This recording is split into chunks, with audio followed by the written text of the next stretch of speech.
Oh hello! Aujourd'hui je vous emmène en Normandie, à Mortagne, pour visiter l'usine de Cire Trudon. Regardez. Voilà le logo. Donc on va visiter l'usine, le labo, toute la production et cet après-midi le conservatoire de l'abeille noire qui est juste à côté parce que la marque Cire Trudon est très investie là-dedans. Et donc voilà, donc c'est un peu, c'est la première fois qu'ils font un voyage de presse. Ils ont déjà emmené des journalistes, mais individuellement visiter l'usine. C'est la première fois qu'ils font un voyage de presse pour un groupe d'une dizaine de personnes. Donc je peux vous dire que je me sens un peu privilégiée d'être là, quoi. Puis bon, Cire Trudon, quoi. C'est la Rolls de la bougie française. Donc attendez, je vous montre mieux l'entrée vue. Voilà, c'est la société qui fabrique les bougies Cire Trudon, enfin l'usine qui fabrique les bougies Cire Trudon. Les bougies Carrière Frères qui leur appartiennent aussi et qui travaillent aussi en marque blanche pour d'autres marques. Par exemple, je sais pas, vous voulez faire une bougie spéciale pour votre mariage, complètement personnalisée, ben voilà, on peut vous la faire ici. Voilà, c'est parti. Je suis tellement contente. Et voilà. Un peu classe, hein.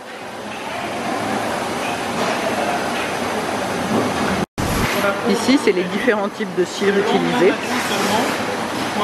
Sachant que dans les bougies Cire Trudon, il n'y a plus que 1,5 à 2% de cire d'abeille. Et c'est appelé à se réduire encore et à disparaître dans les années à venir. Parce qu'ils sont très concernés par la vie des abeilles en général. Enfin, je dis ça de façon très raccourcie, mais voilà, donc il en reste encore un peu, mais il y en a très peu. Donc ça, c'est les bassins de cire qui sont en train de chauffer. Et en fait, le principe dans pour toutes les bougies, c'est qu'on ajoute le parfum au dernier moment. Le parfum et la cire ne sont pas du tout mélangés au début. On les ajoute au dernier moment et le parfum, lui, n'est pas chauffé pour éviter d'être dénaturé. Et c'est vraiment mélangé au tout dernier moment. Les fameux verres.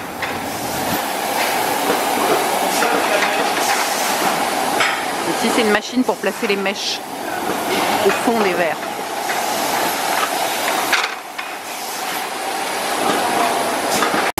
Et alors les verres sont produits à Vinci en Italie, en Toscane. Et c'est teinté dans la masse. Voilà. Donc tout est produit assez localement. Propriété. Ça c'est la machine qui alimente, qui fabrique des mèches qui vont être ensuite insérées. Il y a une bobine comme ça. Des bobines de mèche comme ça. Je vous laisse imaginer pourquoi on a besoin d'un roulage plus fort ou moins fort. Ça peut être par rapport à la... Et voilà, les bougies remplies. Les bougies donc sortent et de la station. Madame qui redresse toutes les mèches. C'est facile à comprendre. Et on devine, il y a un peu, elles auront un aspect un petit peu trouble déjà. C'est sous l'effet de la cristallisation, c'est-à-dire du durcissement de la matière qui commence assez rapidement. Et jusqu'à devenir de plus en plus opaque, bien entendu.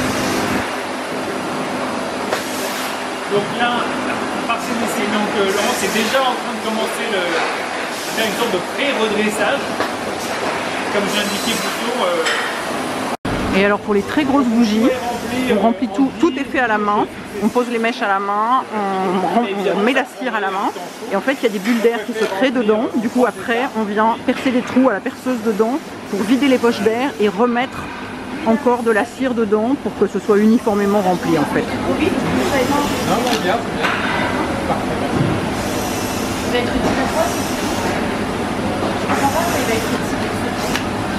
Regardez, là la dame a très gentiment fait un trou plus grand pour qu'on voit mieux. Vous voulez juste en passer un autre comme ça? On voit bien la poche d'air à l'intérieur. Effectivement, ouais, il y a vraiment des poches d'air, donc c'est pas uniforme pour le moment, donc il faut... Voilà la grotte, comme dit madame. Voilà, ça fait une petite grotte à l'intérieur et pour mieux remplir, et ça va être rempli à nouveau à la main. Voilà le seau de cire liquide. Et madame prend une espèce d'entonnoir géant. Voilà, donc là le petit repère de plastique permet de jauger la hauteur de cire qui sera nécessaire à atteindre avant de stopper le remplissage.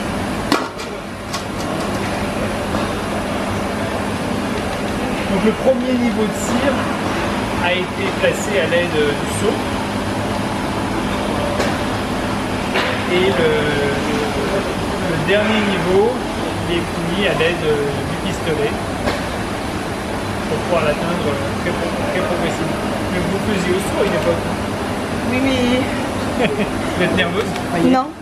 Je le fais toujours au saut. En fait, je vais vous faire voir les deux. On remplit la poche d'air et puis on rajoute aussi de la hauteur de cire. Ça fait plus joli, non? Ah, vous avez pensé à nous. Et on peut aussi, voilà, madame le fait aussi directement au saut, même pas peur. Et hop, directement, waouh, impressionnant. Il faut savoir que ça c'est pratique quand même sur le milieu. Oui, au milieu quand on atteint moins bien, mais sur les bords, du coup, ça va plus vite, quoi, finalement. Waouh, parce que le saut doit être très très lourd, non, quand même. Ouais, c'est un travail qui est quand même assez physique. C'est physique, hein, ouais. Donc les sauts sont lourds et il faut arriver à un niveau très précis pour que le produit soit conforme.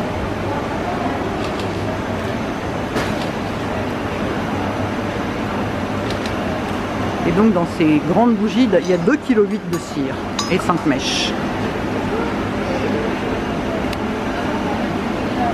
Donc ça, on va nous montrer comment on conditionne la bougie une fois qu'elle est finie, sachant que là c'est pour nous montrer comment ça se passe. Normalement c'est fait par des CAT. Donc voilà, il y a les boîtes, il y a les rubans, il y a tout qui est prêt. Vous avez des gants? Moi j'en ai pas, t'as des gants toi, c'est vite. Merci. D'abord, je me prends là. Alors, une petite étiquette.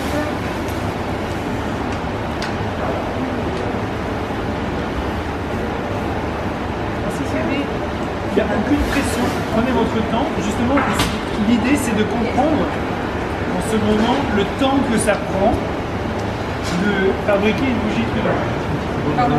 Alors pas n'importe laquelle, c'est certes c'est de la grande bougie. Quand on est arrivé, elle s'était pratiquement déjà remplie, donc vous n'avez pas suivi absolument toute la production de A à Z et vous n'avez pas attendu que celle-ci soit totalement figée avant que l'on la conditionne, mais que vous puissiez constater ces étapes vraiment assez longues à l'échelle, plutôt à la lumière des journées que nous on passe dans des environnements qui sont plus tertiaires, à zapper un mail, un texto, une conversation, un call, un rendez-vous. Ben voilà, là on se concentre un long moment sur un produit jusqu'à ce qu'il puisse quitter son lieu de fabrication. Alors certes par étapes, c'est pas continu, mais ce temps il est intéressant à préciser. Désolé, j'ai volé ton chiffon. Généralement dans le dernier quart.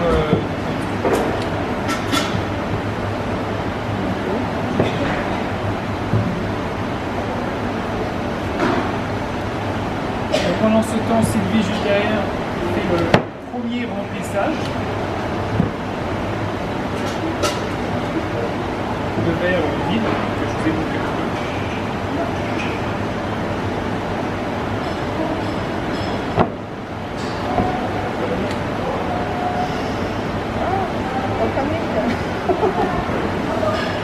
Il est très marqué ce point. Oui, ça marche.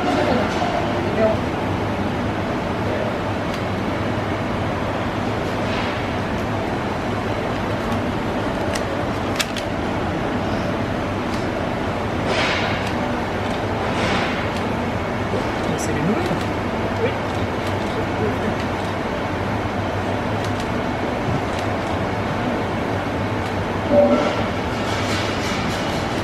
Donc cet emblème, puisque là on le voit bien, est inspiré d'un emblème qui est sculpté sur la façade d'un bâtiment qui se trouve encore à l'ancienne manufacture royale de cire, qui appartient toujours à l'église. Ça a été vendu à l'église comme je disais en 1884. Il est sensiblement différent. Il est composé de la ruche que l'on voit en son centre. Et il y a la devise Deo Regic Laborant, elle travaille pour Dieu et le roi.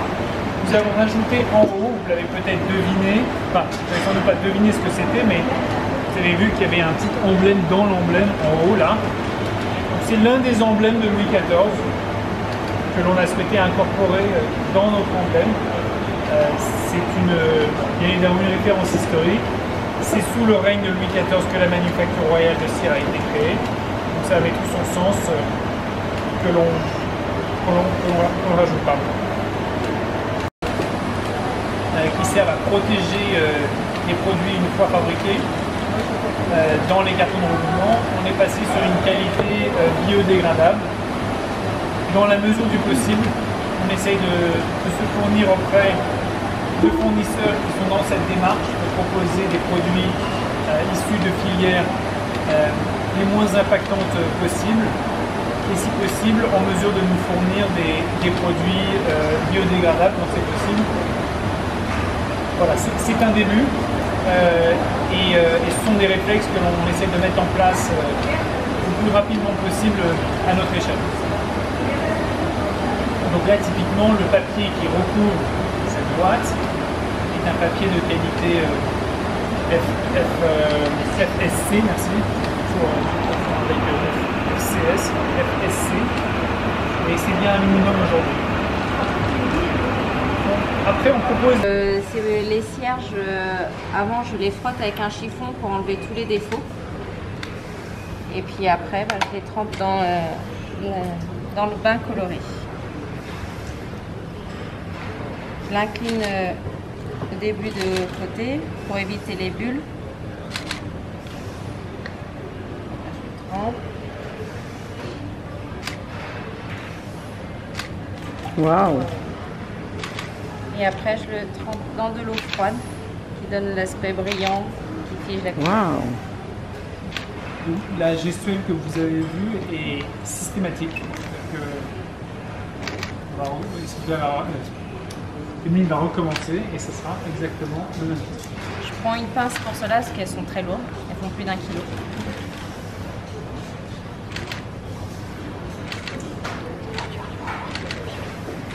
Donc les cierges arrivent relativement bruts, c'est de la matière compressée avec un certain nombre de défauts et c'est également, comme l'a indiqué Émile, sa responsabilité soit de les frotter ou dans certains cas les gratter, carrément, les retailler si je puis dire.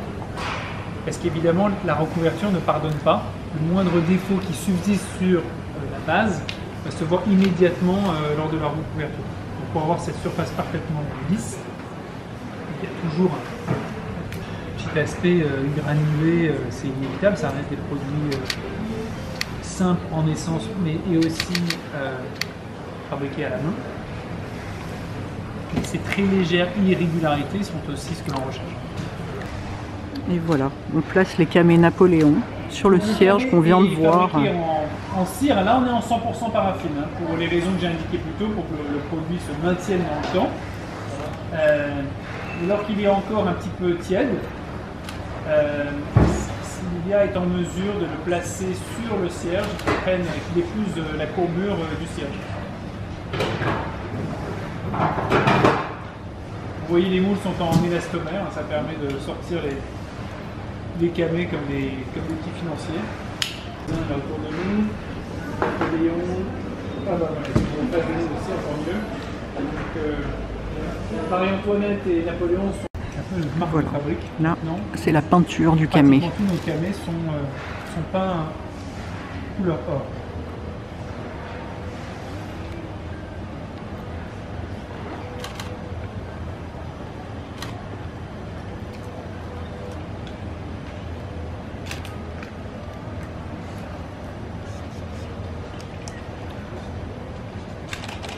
Choix que de développer sa dextérité pour avoir le geste précis et ne jamais venir toucher le cierge avec son pinceau.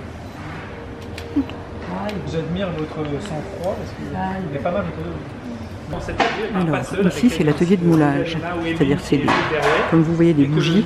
Cire Trudon est réputé pour ça, pour faire des bustes en cire. Et là, on démoule des bustes.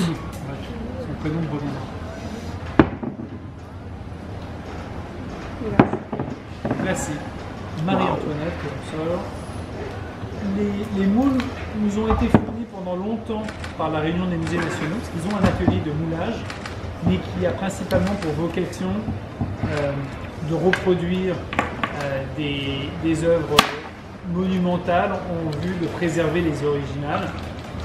Typiquement les statues équestres extérieures de Versailles, à l'époque, j'avais vu ça chez eux, étaient en cours de reproduction pour pouvoir mettre donc des œuvres, des reproductions plus solides en extérieur et de rentrer les originales qui se désagrégeaient progressivement à cause des intempéries de la pollution. Et ça permet aussi de redonner aux œuvres originales une définition perdue avec le temps et l'érosion pour les ouvrir et sortir le produit au bon moment alors qu'il est encore un petit peu tiède pour pouvoir le corriger à la main et ensuite avant qu'il soit lustré avant emballage. Et l'emballage aussi, il est un petit peu du même type que la grande bougie qu'on a vu plus tôt. Pas mal d'étapes, une boîte de production avec de la mousse à l'intérieur, différents pliages de papier de soie pour venir protéger le produit lors de son transport. Ces produits voyagent parfois loin. L'adjonction d'un feuillet explicatif sur le buste en question, l'artiste et le pourquoi de sa création sont ajoutés avec le produit. Cette dimension un petit peu explicative, historique, est absolument primordiale et importante pour nous. Regardez, dans cette pièce, ils font des tests de brûlage pour voir si ça brûle bien, si ça sent bon, si c'est bien uniforme et tout. C'est génial. C'est tellement passionnant tout ça, c'est incroyable. Donc ici on fabrique des chandelles. Pour les mêmes raisons indiquées plus tôt, c'est-à-dire qu'elle puisse tenir, résister, il faut qu'elle soit dans un matériau assez dur. Travailler en 100% cire d'abeille, je l'ai expliqué aussi un peu plus tôt, c'est pas notre souhait et ça serait totalement prohibitif d'un point de vue. Et on pourrait même pas utiliser ce type de machine parce que la cire d'abeille est extrêmement collante et ne peut pas être moulée. Elle peut être moulée, tout ce qu'on veut, mais absolument pas. Elle ne peut pas intégrer un processus de fabrication quasi industriel. On voit ici un verre, c'est un verre Lalique. Donc ils font des bougies pour Lalique aussi. Et juste ici, sur l'étagère, c'est les bougies éclairantes non parfumées qui servent au Georges V, à l'hôtel Georges V. Voilà, donc ils travaillent pour des belles marques. En plus de la leur, je veux dire. Voilà, on a fini la visite de l'usine et on est venu déjeuner en pleine campagne, c'est-à-dire qu'il n'y a rien autour, à part des vaches. Dans la campagne normande, je pense que je vais rester là. Je ne vais plus jamais rentrer à Paris. C'est extraordinaire cet endroit. Oh mon Dieu, ce calme, ça fait du bien. Regardez comme cet endroit est joli à l'intérieur. C'est ravissant. Absolument ravissant. Ah ben voilà. Donc j'adore ces gâteaux. Ouais, c'est très bon, ça m'amène à chaque fois. C'est très bien. Le rêve de la Parisienne. D'accord. Ouais, tu fais ça. Et vous avez, vous êtes vraiment sur un site que l'on considère, quant à nous, tout à fait exceptionnel. Pourquoi exceptionnel? Parce que regardez les paysages. Et donc au cœur du parc naturel régional du Perche. On n'a pas vu les petits, ils étaient un peu plus loin, les poulains. Voilà. Et donc là, c'est un site qui est merveilleusement bien positionné pour les abeilles. D'abord, là ici, les gens peuvent se promener dans les 65 hectares dont on vous a parlé tout à l'heure. Ils ne sont pas tout à fait à côté des abeilles, mais ils peuvent les voir. Ils peuvent consulter, on vous invite à le faire, le panneau d'explication sur le conservatoire, justement, qui se trouve au milieu. Il vient d'être réalisé grâce donc à l'aide de l'entreprise Trudon. Et à mon avis, à notre avis, il est là depuis 3 jours, hein, c'est vraiment, on l'a découvert nous juste avant vous. C'est vraiment assez remarquable. On y est quand même un petit peu pour quelque chose parce qu'on a quand même choisi les photos et on a travaillé un petit peu sur les textes. Ça pour se valoriser un tout petit peu. Hein, voilà. On fait un petit tour aux abeilles qui semblent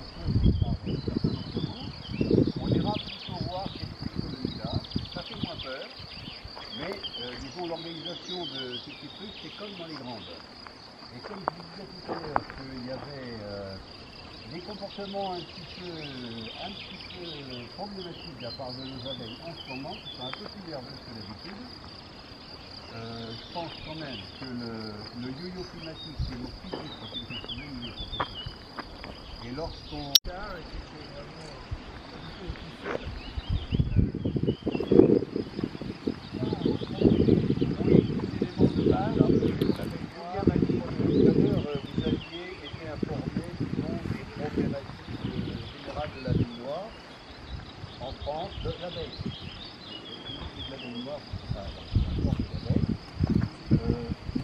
On est tous déguisés pour aller voir les abeilles.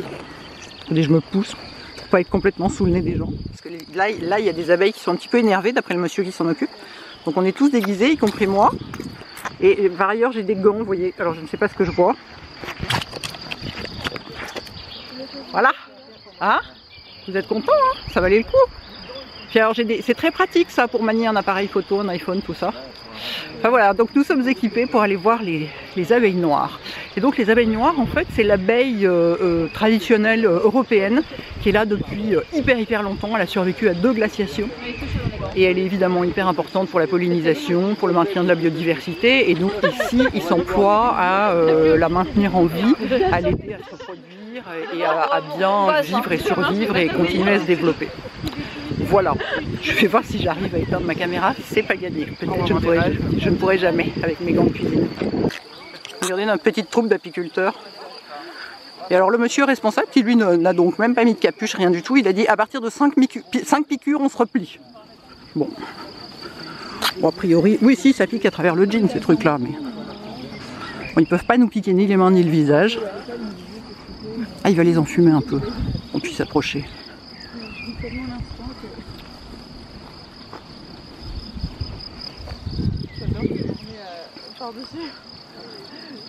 Entre les lunettes de soleil et le grillage, je vois pas grand chose. Hein. On voit vaguement 2-3 trucs qui bourdonnent autour, mais enfin, c'est pas flagrant.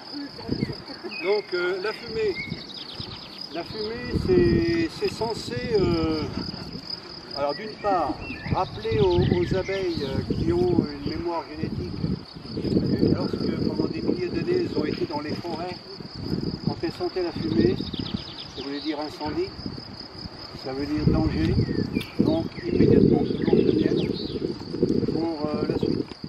Voilà, ça c'est la première raison. Il y en a une qui est plus évidente, c'est quand on enfume les abeilles, en fait on perturbe les communications entre elles. Les abeilles communiquent en permanence. Et puis vous avez des œufs. Alors avec votre truc, vous n'allez pas voir grand chose. Vous, hein. On voit des œufs, et là ce sont des œufs d'hier, des œufs presque extra frais. Alors, les œufs, c'est au fond des alvéoles, c'est comme des petits bâtonnets. Est-ce que tu vois? Ah oui. Tu les vois, hein? Oui, je crois. T'as de bons yeux. Moi j'ai besoin de lunettes, mais je les vois bien, mais j'ai l'habitude aussi. Juste au-dessus là, tu vois? Et alors là, le premier jour c'est vertical, deuxième jour comme ça, troisième jour, et quatrième jour c'est la larve. J'avais vu un faux bourdon, un mâle, on avait la chance d'avoir un mâle, j'espère qu'il est toujours là. Elles sont en train de faire quoi exactement là? Là, elles ont peur. Là, elles ont peur. Elles sont pas bien. Les pauvres. Celle qui a une chargée là, sur les pattes. Alors, c'est du pollen. Vous voyez, celle qui est chargée sur les pattes, elle revient du champ. Elle apporte du pollen qu'elle va mettre dans les alvéoles, mais là, on l'a perturbée évidemment. Et pourquoi elle pique pas là par exemple? Parce qu'elles sont pas encore assez perturbées, mais ça va venir. Oui, c'est une histoire de sidération aussi, et puis nous on ressent en tant qu'apiculteurs. C'est une petite colonie aussi, bon, c'est pas... Des copines. Voilà, alors là, le mâle, il est parti, il a dû s'envoler, je l'ai pas vu s'envoler. Et là tu vois la reine? Non, wow. Alors justement, je cherche la reine. La reine, apparemment, elle n'est pas là. Ça serait bien qu'on la trouve. Est-ce que ces rayons craignent la lumière? Oui. Donc on peut en pas fait, les ce sont les œufs, non, mais les larves, oui. Les petites larves peuvent mourir en moins d'une minute complètement au soleil. Bon, c'est pour ça que quand on fait de l'élevage de rennes, on va en faire. Après que vous soyez partis, on commence avec les bénévoles qui vont arriver. Enfin, il y en a 3 qui arrivent, qui apprennent l'élevage de rennes en ce moment. On va faire du greffage. Et donc on évite au maximum d'exposer les larves au soleil. Bon, alors la reine n'est pas là, c'est une évidence, on l'aurait vu depuis tout à l'heure. Mais des larves, déjà, qu'on voit bien, hein, c'est comme des asticots un petit peu au fond des alvéoles. Alors, je vais le passer. Alors là, on voit bien, pour ceux qui peuvent se mettre un peu derrière moi, de toute façon, je vais tourner. Ah oui, oui, oui. Voilà, vous voyez, hein, tout ça, ce sont des larves qui bientôt vont être operculées, et, comme celle-ci. Vous voyez, celle-ci est operculée. Et à partir de là, va se développer la nymphe. Et à partir de l'œuf, au bout de 3 semaines, 21 jours exactement, il y a un insecte parfait qui va se libérer lui-même de la cellule. Alors là, c'est pas très très joli, on va essayer de le retirer. Et là, elle travaille. Oui, oui, oui. Là, elles ont un petit peu peur de nous. Un petit peu peur de nous. Et ça, pourquoi vous retirez cette partie-là? Parce que je voudrais vous faire voir le reste. Qui est-ce qui veut me le tenir, ça? Et je reviens. C'est très bien. Non, parce que ça, oui, tu as juste à le tenir, c'est tout. Hein.